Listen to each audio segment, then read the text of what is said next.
Hello everyone, how are you all.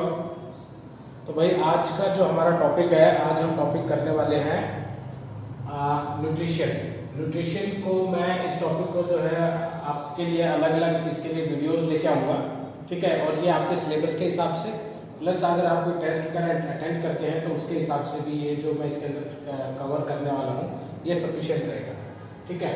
तो nutrition part 1 के नाम से ये वीडियो मैंने बनाई है, ठीक है। इसके अंदर देखिए हमने सबसे पहले क्या लिया है, कार्बोहाइड्रेट लिया है।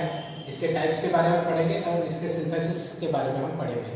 कार्बोहाइड्रेट क्या होता है, कितने प्रकार के होते हैं और इसका फर्दर किस तरह से बॉडी में यूटिलाइज होता है, यानी कि सिंथेसिस क्या होता है, इसका ब्रेकडाउन किस तरह से होता है, कार्बोहाइड्रेट्स का कंप्लीट स्ट्रक्चर हम देखेंगे, ठीक है।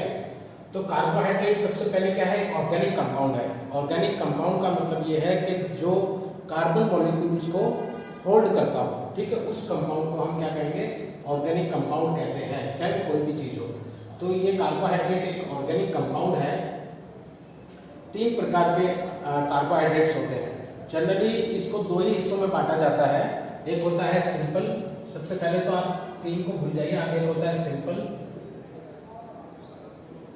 और दूसरा होता है कॉम्प्लेक्स, ठीक है।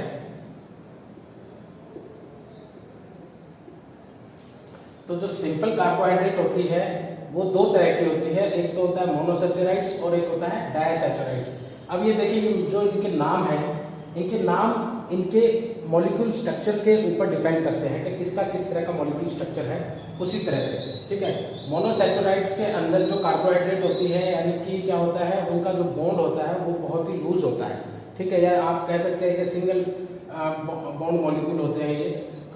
तो जो है इसके अंदर मोनोसैचराइड्स होते हैं ग्लूकोज, ठीक है। ग्लूकोज सबसे प्राइमरी एनर्जी होती है, प्राइमरी फॉर्म की एनर्जी होती है जो कि आपके ब्लड स्ट्रीम के अंदर मिलती है, ठीक है।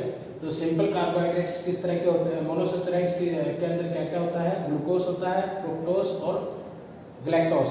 ये बेसिकली शुगर ही होते हैं तीनों के तीनों, ठीक है। डायसैचराइड्स के अंदर क्या होता है, जब 2 मोनोसैचराइड्स मिल करके क्या बनाते हैं, 2 मोनोसैचराइड्स क्या बनाते हैं, 1 + 1 2 मतलब डाया मोनोसैचराइड्स बनाते हैं। डायसैचराइड्स होते हैं जिसका जो बनता है ग्लूकोज, और जब फ्रुक्टोज को मिला देते हैं तो क्या बन जाता है, डायसैचराइड्स बन जाता है, ठीक है। डायसैचराइड्स कार्बोहाइड्रेट्स, ये दोनों सिंपल कार्बोहाइड्रेट्स के फॉर्म होती हैं। सिंपल कार्बोहाइड्रेट मतलब इजी टू डाइजेस्ट, यानी कि फास्ट रिलीजिंग होती है। अगर आप सिंपल कार्बोहाइड्रेट्स को खाते हैं तो एनर्जी आपकी बॉडी को बहुत जल्दी मिलती है, बहुत जल्दी वो जो उस तरह का खाना होता है ग्लूकोज के अंदर कन्वर्ट हो जाता है, ठीक है। दूसरा होता है पॉलीसैचराइड्स। पॉलीसैचराइड्स के अंदर क्या होता है, 3, 4, 5 या 2 से ज़्यादा मोनोसैचराइड्स होते हैं जो कि मिलकर के बनाते हैं कॉम्प्लेक्स कार्बोहाइड्रेट। यानी कि क्या होगा, जब ज़्यादा से ज़्यादा मॉलिक्यूल अगर एक दूसरे के साथ बॉन्ड हो गया, मिल गए हैं, तो क्या होगा, वो पॉलीसैचराइड्स बन जाते हैं। ये स्लो रिलीजिंग कार्ब्स होती हैं, स्लो रिलीजिंग कार्बोहाइड्रेट्स होती हैं, जो कि इसका मतलब क्या हुआ कि ये बहुत देर से बॉडी के अंदर एनर्जी में कन्वर्ट होती है, ठीक है। अभी देखिए आपको लगभग 1 ग्राम के अंदर आपको पता होना चाहिए कि कितनी कैलोरीज होती हैं। 1 ग्राम कार्बोहाइड्रेट के अंदर 4 कैलोरी होती है, और एक जो नॉर्मल आदमी की रिक्वायरमेंट होती है तो उसकी बॉडी को कितना चाहिए, लगभग 130 ग्राम कार्बोहाइड्रेट उसकी बॉडी को चाहिए। अगर ओवरऑल न्यूट्रिशन की बात करते हैं तो वो रेशियो होनी चाहिए आपकी 1:1:4, ठीक है। पॉलीसैचराइड्स में क्या क्या होता है, देखिए स्टार्च होता है, ठीक है। स्टार्च यानी कि आपने देखा होगा, स्टार्च आपको चावल के बीच में मिलेगा, चिपचिपापन आलू के बीच में मिलेगा, आलू के अंदर स्टार्च होता है, राइस के अंदर होता है, ठीक है, पोटैटो के अंदर होता है। दूसरा होता है सेल्यूलोज। सेल्यूलोज क्या होता है, सेल्यूलोज प्लांट सिंथेसिस से, ये भी प्लांट से हमारे को मिलता है। तीसरा होता है ग्लाइकोजन, जो कि हमें मिलता है एनिमल से, क्योंकि ग्लाइकोजन क्या होता है, ग्लाइकोजन क्या होता है, फ्यूल होता है, बॉडी का फ्यूल होता है, जो कि लिविंग थिंग्स के अंदर कार्बोहाइड्रेट टूटने की वजह से ही जमा होता है। तो जब हम एनिमल्स मसल्स को इनहेल खाते हैं, डाइजेस्ट करते हैं, तो उससे हमें क्या मिलता है, डायरेक्ट ग्लाइकोजन मिल जाता है, ठीक है। अब इसका जो है, ये तो हो गया इसका टाइप्स।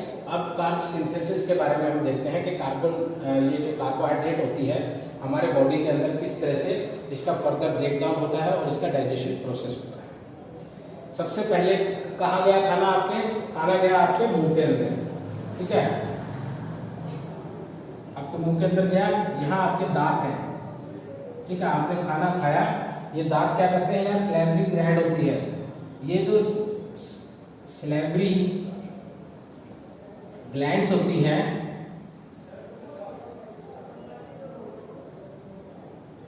ये क्या करती है, सिक्रेशन का काम करती है, यानी कि सिक्रेशन मतलब इसको फर्दर खाने को पार्शियली डाइजेशन हम बोल सकते हैं, पार्शियली वहीं पे इनको आधे टुकड़ों के अंदर ये तोड़ देती है, यानी कि खाना का डाइजेशन प्रोसेस यहीं से स्टार्ट हो जाता है। तो ये सिक्रेशन का काम करती है, इसके अंदर जो इसके जो एंजाइम्स होते हैं वो खाने को क्या करते हैं, ब्रेक डाउन करते हैं और उसको डाइजेशन करने के अंदर मदद करते हैं, यानी कि कार्बोहाइड्रेट्स के जो बॉन्ड्स होते हैं उनको तोड़ना स्टार्ट कर देते हैं, ठीक है। ये टाइप ऑफ खाने के ऊपर है कि किस तरह का आप खाना खा रहे हैं, ठीक है। फिर खाना आपका उसके बाद जाता है स्टमक के अंदर। स्टमक जो होता है 3 हिस्सों के अंदर बटा होता है, हम ज़्यादा डिटेल में नहीं जाएंगे। तो स्टमक के अंदर क्या होता है, आपका हाइड्रोक्लोरिक एसिड होता है, HCl।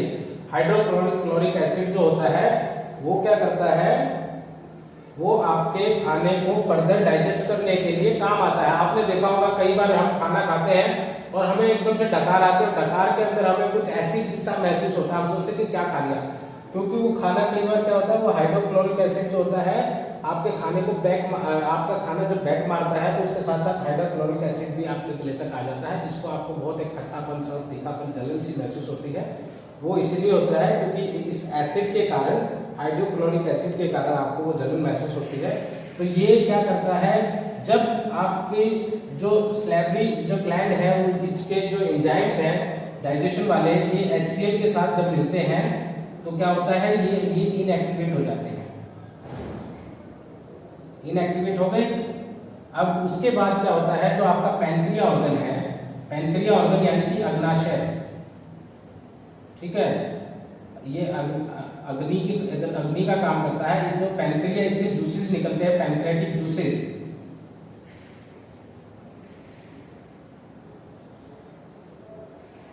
ये पैनक्रियाटिक जूसेस क्या होते हैं, ये कुछ भी नहीं करते हैं, ये यहाँ पे पेट में जाकर के खाने को और फर्दर ब्रेक डाउन करने के अंदर मदद करते हैं, ठीक है। उसके बाद ये जो खाना जब पूरी तरह से ब्रेक डाउन हो जाता है तो आपकी मसल्स में जाता है, किस फॉर्म के अंदर, ग्लाइकोजन फॉर्म के अंदर, ठीक है। ग्लाइकोजन क्या होता है, ये फ्यूल होता है, आप कह सकते हैं फ्यूल होता है। जिस तरह से गाड़ी की पेट्रोल की टंकी होती है ना, तो उसी तरह से ग्लाइकोजन होता है, ये 2 जगह के ऊपर स्टोर होता है, एक होता है हमारा लीवर के अंदर और प्लस होता है आपका मसल के अंदर। तो आपकी मसल और लीवर क्या होते हैं, फ्यूल टैंक होते हैं, ठीक है। ये क्या होते हैं, फ्यूल टैंक होते हैं आपके बॉडी के। जब आपकी मसल एक्टिविटी कर रहे हैं, आप घूम रहे हैं, फिर रहे हैं, आप एक्सरसाइज कर रहे हैं, कोई भी आप किसी भी तरह की एक्टिविटी कर रहे हैं, खेल रहे हैं, कूद रहे हैं, तो उस वक्त क्या होगा, आपकी मसल का जो फ्यूल टैंक है वो खाली होने लग जाता है, ठीक है। वो ग्लाइकोजन जो होता है वो ग्लूकोज हम बात करते हैं, लेकिन आपकी मसल का जो है सबसे पहले ग्लाइकोजन क्या होगा, खत्म हो जाएगा। फिर क्या होगा, मसल कहाँ से ग्लाइकोजन लेगी इमरजेंसी केसेस में, फिर लीवर उसको ग्लाइकोजन को सप्लाई करता है आपकी मसल में। इसी तरह से आपकी बॉडी की साइकिल चलती रहती है। लेकिन ग्लाइकोजन के बाद में कुछ होता है, क्योंकि ग्लाइकोजन डायरेक्ट आपके ब्लड स्ट्रीम के अंदर नहीं जा सकता है, ठीक है। ग्लाइकोजन का फर्दर सिंथेसिस होता है और ग्लाइकोजन टूट जाता है ग्लूकोज के अंदर। अब ये ग्लूकोज जो है ये आपकी ब्लड स्ट्रीम के अंदर एंटर करता है, ठीक है। जब ग्लूकोज आपका किसी सेल के अंदर एंटर करता है, यानी कि देखो सेल ही तो है तो एनर्जी को यूज करते हैं, तो वहां क्या होगा, ग्लूकोज जो है आपका कन्वर्ट हो जाता है एटीपी के अंदर। एटीपी का फुल फॉर्म होता है एडिनोसाइन ट्राइफॉस्फेट। ट्राई का मतलब 3, ठीक है। अगर मैं आपको एक छोटा सा उदाहरण दे देता हूं कि एटीपी का मतलब क्या होता है, एडिनोसाइन ट्राइफॉस्फेट, ठीक है। ट्राई का मतलब होता है 3, ट्राई का मतलब, और इसके साथ क्या होता है, 3 जो होते हैं फॉस्फेट के मॉलिक्यूल का बॉन्ड होता है, मॉलिक्यूल का बॉन्ड होता है, ठीक है। ये फॉस्फेट हो गए, ये फॉस्फेट हो गए, ये फॉस्फेट हो गया। अब देखिए आप जानते ही हैं कि जब कोई मॉलिक्यूल टूटता है तो क्या होती है, एनर्जी प्रोड्यूस होती है। ठीक है। तो जब एटीपी फर्दर ब्रेकडाउन होता है तो वो किस तरह से ब्रेकडाउन होता है, वो किसमें एटीपी किसमें ब्रेकडाउन होता है,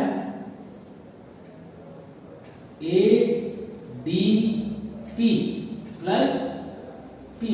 मान लो ये एक फॉस्फेट का मॉलिक्यूल है, ये इससे टूट करके अलग हो गया, ये फॉस्फेट का मॉलिक्यूल यहां से टूट करके यहां आ गया। अब जैसे ही ये मॉलिक्यूल टूटता है तो क्या होगा, एनर्जी यानी कि ऊर्जा उत्पन्न होती है, ठीक है। और ये प्रोसेस आपका चलता रहता है, चलता रहता है, चलता रहता है। इसी तरह से ये साइकिल फिर से आपकी बॉडी की अंदर चलती रहती है, आपकी बॉडी ऊर्जा को इस्तेमाल करती है और दोबारा से आपकी बॉडी नया ग्लाइकोजन बनाती है, ग्लूकोज बनाती है, एटीपी बनाती है और एटीपी फर्दर एडीपी में टूट जाता है, ठीक है। तो एक ही फॉस्फेट जो मॉलिक्यूल है ये अलग हो गया, टूट गया, तो आपकी एनर्जी बन गई। तो ये था आपका सिंथेसिस, ठीक है। होप सबको समझ में आ गया है, और अगर कोई प्रॉब्लम है तो आप मुझे कमेंट करिए, बताइए, मैं उसके बारे में वीडियो बना दूंगा। नेक्स्ट पार्ट 2 में हम करेंगे फैट्स के बारे में कि फैट्स क्या होते हैं, ठीक है।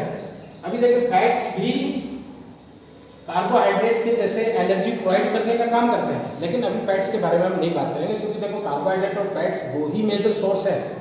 क्योंकि आपकी डाइट का जो है तकरीबन 45 to 65% तक आपके खाने के अंदर कार्बोहाइड्रेट होना चाहिए, ठीक है।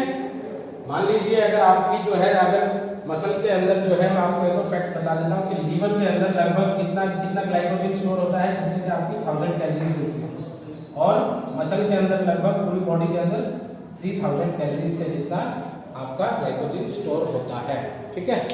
सो थैंक यू, मिलते हैं।